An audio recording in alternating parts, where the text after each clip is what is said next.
Assalamualaikum warahmatullahi wabarakatuh. Perkenalkan, nama saya Rizka Syam dengan NIM 20090650127. Program studi Ekonomi Pembangunan kelas B. Adapun tujuan pembuatan video presentasi ini ialah untuk memenuhi tugas ujian tengah semester dari mata kuliah Ekonomika Pembangunan 1.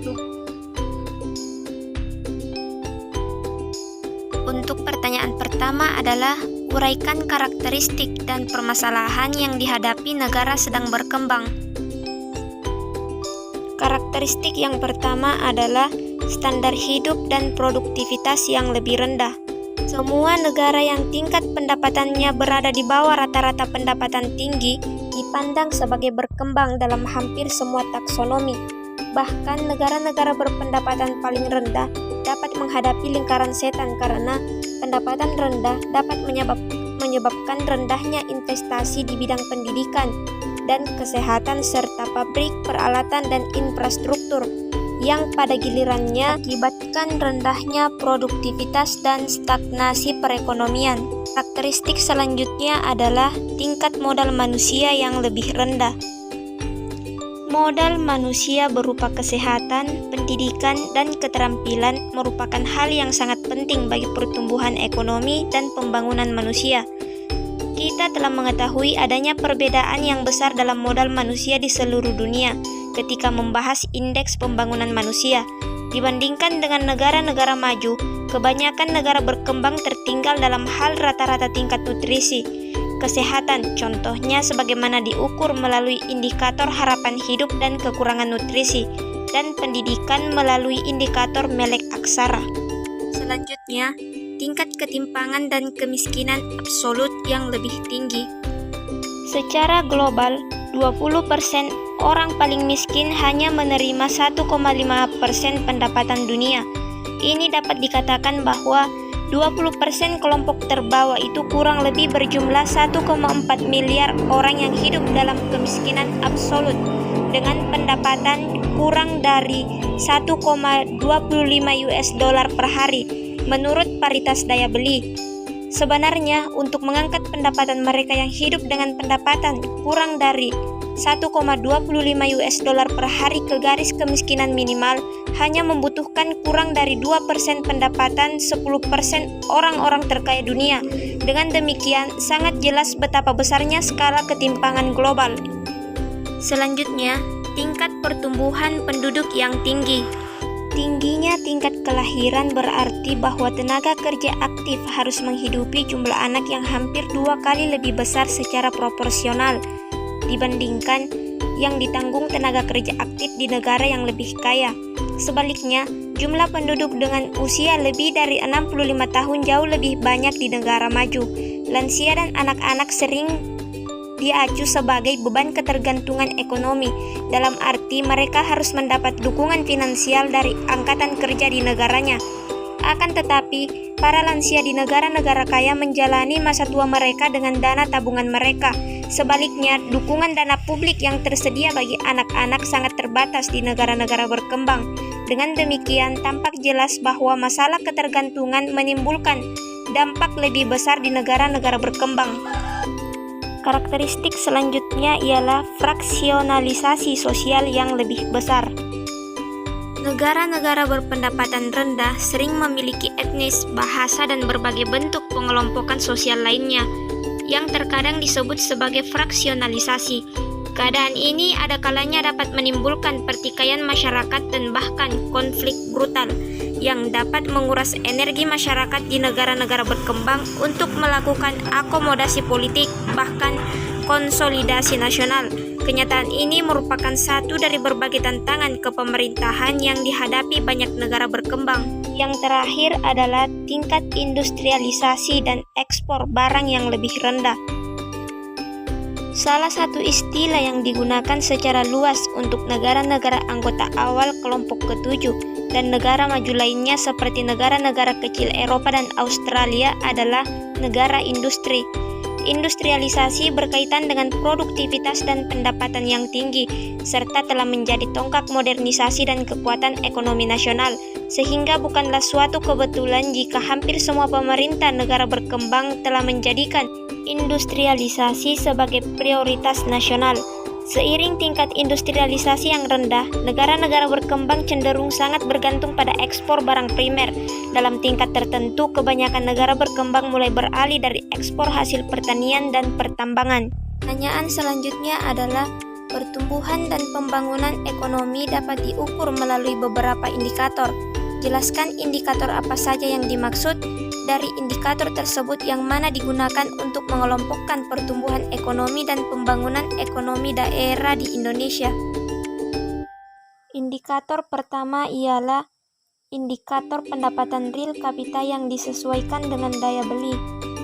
Sejalan dengan skema klasifikasi negara berbasis pendapatan yang ditetapkan oleh Bank Dunia, pendapatan nasional bruto atau Gross National Income (GNI) per kapita, yaitu ukuran paling umum dari semua level aktivitas perekonomian yang sering digunakan sebagai indeks kesejahteraan relatif ekonomi orang-orang di berbagai negara. Ukuran ini dihitung sebagai jumlah nilai tambah domestik dan luar negeri yang diperoleh warga negara tanpa dikurangi dengan penyusutan atas persediaan modal. Produk domestik bruto atau Gross Domestic Product (GDP) mengukur jumlah nilai akhir output yang dihasilkan aktivitas perekonomian, baik yang dilakukan oleh warga negara maupun oleh non-warga negara. Dengan demikian, GNI terdiri atas GDP ditambah dengan selisih pendapatan yang diterima warga negara dari luar negeri untuk pelayanan faktor seperti barang dan tenaga kerja setelah dikurangi dengan pembayaran kepada non-warga negara yang berkontribusi terhadap perekonomian domestik. Indikator selanjutnya adalah indikator kesehatan, sebagaimana yang diukur dari tingkat harapan hidup, asupan nutrisi, dan tingkat mortalitas anak. Dan indikator yang terakhir adalah pencapaian pendidikan, sebagaimana yang diukur dengan tingkat melek aksara dan tingkat pendidikan atau lama belajar di sekolah. Selain rata-rata pendapatan, dipandang perlu menilai rata-rata tingkat kesehatan dan pencapaian pendidikan suatu negara yang mencerminkan kapabilitas inti. Tingkat harapan hidup adalah rata-rata usia anak-anak setelah memperhitungkan risiko kematian yang umum terjadi kepada kelompok bayi baru lahir. Kekurangan nutrisi berarti mengonsumsi makanan terlalu sedikit untuk mempertahankan tingkat kegiatan normal. Keadaan ini sering disebut dengan masalah kelaparan. Tingkat fertilitas yang tinggi dapat menjadi sebab dan sekaligus akibat dari keterbelakangan, sehingga tingkat kelahiran juga dilaporkan sebagai indikator. Selain itu, tingkat melek aksara adalah jumlah laki-laki dan perempuan dewasa yang dilaporkan atau diperkirakan memiliki kemampuan dasar untuk membaca dan menulis. Umumnya jumlah mereka yang melek aksara fungsional lebih rendah dibandingkan dengan jumlah yang dilaporkan. Jadi dapat disimpulkan bahwa indikator yang digunakan untuk mengukur pertumbuhan ekonomi dan pembangunan ekonomi daerah di Indonesia adalah melalui indikator pendapatan real per kapita, indikator kesehatan, dan indikator capaian pendidikan. Pertanyaan selanjutnya ialah, di dalam teori pertumbuhan dan pembangunan ekonomi dikenal model dua sektor neoklasik. Jelaskan makna dari teori tersebut dan implementasi di negara sedang berkembang. Model neoklasik menyatakan bahwa berbagai perekonomian akan berkonvergensi di bawah kondisi-kondisi tertentu ke satu tingkat pendapatan yang sama. Jika semua perekonomian itu memiliki kesamaan dalam tingkat tabungan, depresiasi, pertumbuhan tenaga kerja, dan pertumbuhan produktivitas. Model ini menunjukkan adanya hasil yang semakin menurun dari tenaga kerja dan modal secara terpisah, serta hasil konstan dari kedua faktor itu secara bersama-sama. Dalam bentuk yang lebih formal, penjelasan standar model pertumbuhan neoklasik Solow menggunakan fungsi produksi agregat, di mana persamaannya Y sama dengan K berpangkat alfa dikali AL berpangkat 1 dikurang alfa, di mana Y adalah produk domestik bruto, K adalah persediaan modal, L adalah tenaga kerja, dan A mewakili produktivitas tenaga kerja yang tingkat pertumbuhannya ditentukan secara eksogen. Bagi negara maju, tingkat pertumbuhan ini telah diperkirakan sekitar 2% per tahun. Bagi negara-negara berkembang, tingkat pertumbuhan itu bisa lebih kecil atau lebih besar, bergantung pada apakah mereka mengalami stagnasi atau sedang bergerak menyusul negara-negara maju. Karena tingkat kemajuan teknologi ditentukan secara eksogen, katakanlah 2% per tahun, maka model neoklasik Solow ada kalanya disebut model pertumbuhan eksogen, yang berbeda dari pendekatan pertumbuhan endogen. Pada persamaan tadi, alfa mewakili elastisitas output dalam kaitannya dengan modal, karena alfa diasumsikan kurang dari 1 dan modal swasta diasumsikan akan dibayar berdasarkan produk marginalnya, sehingga tidak ada ekonomi eksternal. Maka rumusan teori pertumbuhan neoklasik ini memunculkan hasil yang semakin menurun pada modal dan tenaga kerja. Pertanyaan keempat ialah, jelaskan perbedaan model pertumbuhan yang dikemukakan oleh Harold Domar dan Solow-Swan serta implikasi terhadap negara berkembang. Model neoklasik berbeda dari rumusan Harold Domar dengan menambahkan faktor kedua yaitu tenaga kerja dan memperkenalkan variabel bebas independen ketiga yaitu teknologi ke dalam persamaan pertumbuhan ekonomi. Tidak seperti halnya koefisien tetap dalam asumsi skala hasil yang konstan atau tetap model Harold Domar.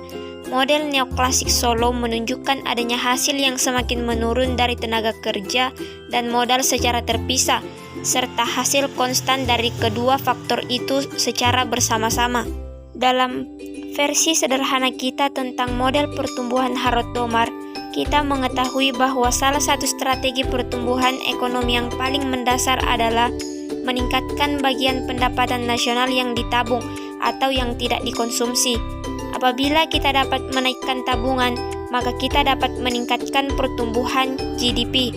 Sebagai contoh, dengan mengasumsikan bahwa rasio modal output nasional di negara kurang berkembang tertentu adalah 3 misalnya, dan rasio tabungan neto agregat adalah 6% dari GDP, maka berdasarkan persamaan dari model pertumbuhan Harold Domar, negara ini dapat mengalami pertumbuhan pada tingkat 2% per tahun. Jika tingkat tabungan neto nasional dapat ditingkatkan dari 6% menjadi katakanlah 15% melalui gabungan upaya peningkatan pajak, bantuan luar negeri dan penurunan tingkat konsumsi umum, maka pertumbuhan GDP dapat ditingkatkan dari 2% menjadi 5%. Negara-negara yang mampu menabung 15% hingga 20% dari GDP dapat mengalami pertumbuhan atau berkembang lebih cepat dibandingkan dengan negara yang menabung lebih sedikit. Oleh sebab itu, mekanisme pertumbuhan dan pembangunan ekonomi hanyalah soal peningkatan tabungan dan investasi nasional.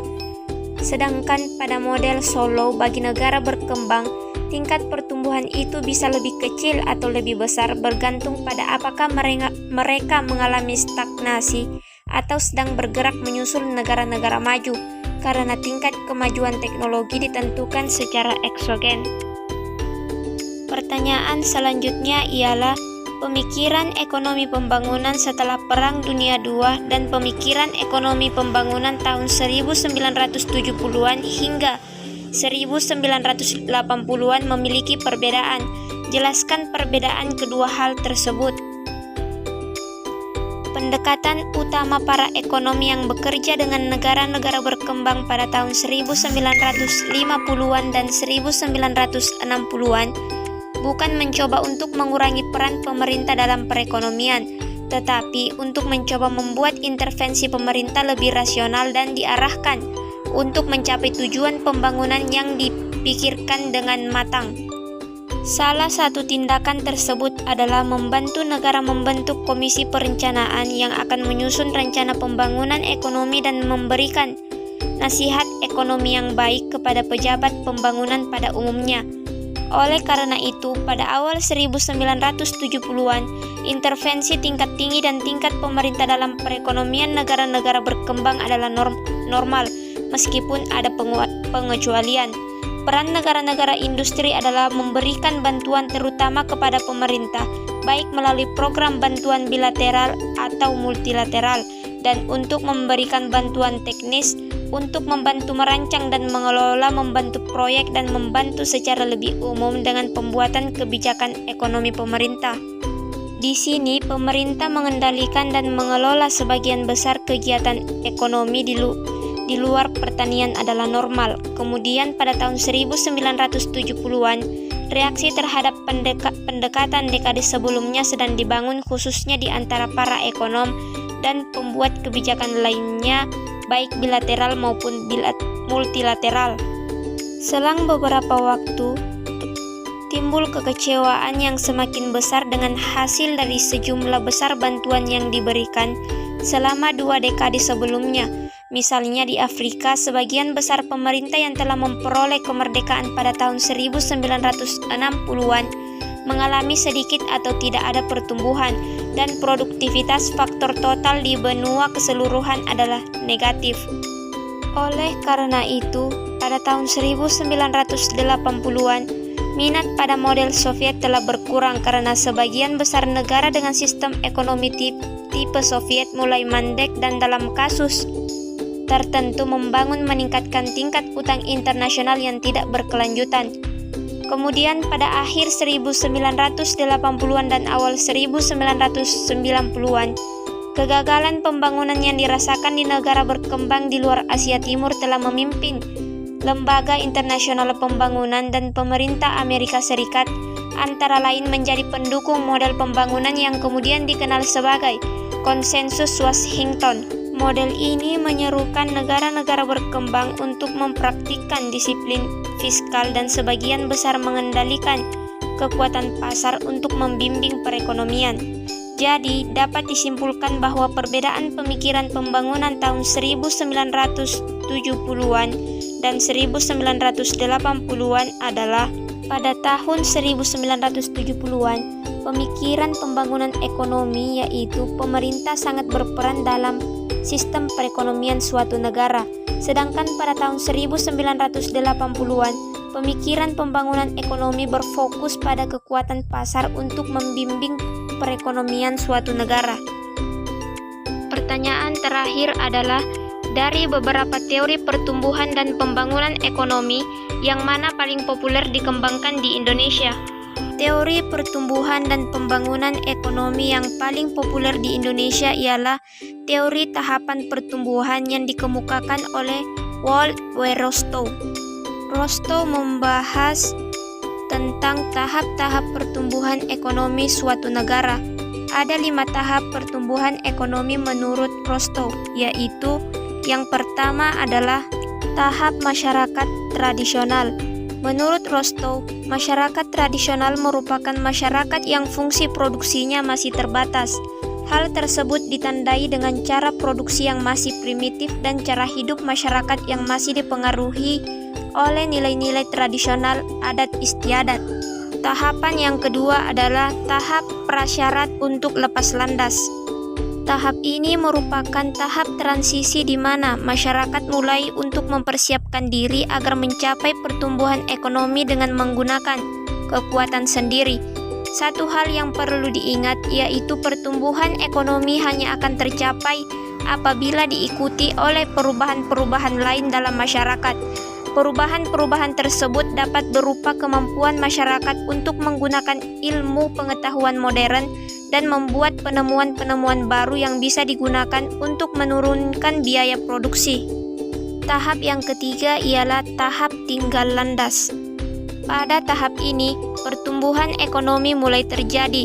Sebuah pertumbuhan ekonomi harus terlihat dengan adanya suatu perubahan drastis dalam masyarakat. Contohnya adalah adanya resolusi politik, terciptanya kemajuan yang pesat dalam inovasi, serta terbukanya pasar-pasar baru. Ciri-ciri negara yang sudah mencapai tahap tinggal landas menurut Rostow yaitu yang pertama adalah terjadinya kenaikan investasi produktif dari 5% atau kurang menjadi 10% dari produk nasional bersih. Yang kedua, terjadinya perkembangan satu atau beberapa sektor industri dengan tingkat pertumbuhan yang sangat tinggi. Dan yang ketiga, terbentuknya kerangka dasar politik, sosial, dan kelembagaan yang dapat menciptakan perkembangan sektor modern dan eksternalitas ekonomi, sehingga dapat menyebabkan pertumbuhan pertumbuhan ekonomi terus terjadi. Tahap keempat adalah tahap kedewasaan. Tahap kedewasaan adalah tahap di mana masyarakat sudah secara efektif menggunakan berbagai teknologi modern pada hampir seluruh sektor kegiatan produksi.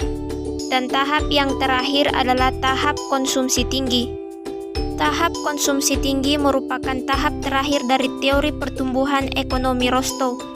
Pada tahap ini, masyarakat telah berkembang secara mandiri. Selain itu, masyarakat juga mulai menekankan pada masalah-masalah yang berhubungan dengan konsumsi kesejahteraan, bukan lagi masalah produksi. Dari teori pertumbuhan dan perkembangan ekonomi yang dikemukakan oleh Rostow, dapat kita lihat bahwa sekarang Indonesia sudah berada pada tahapan ketiga atau tahapan tinggal landas karena pendapatan per kapita kita mulai meningkat dan efisiensi serta produktivitas berhasil dilakukan. Mungkin hanya itu yang bisa saya paparkan. Lebih dan kurangnya mohon dimaafkan. Sekian, Assalamualaikum warahmatullahi wabarakatuh.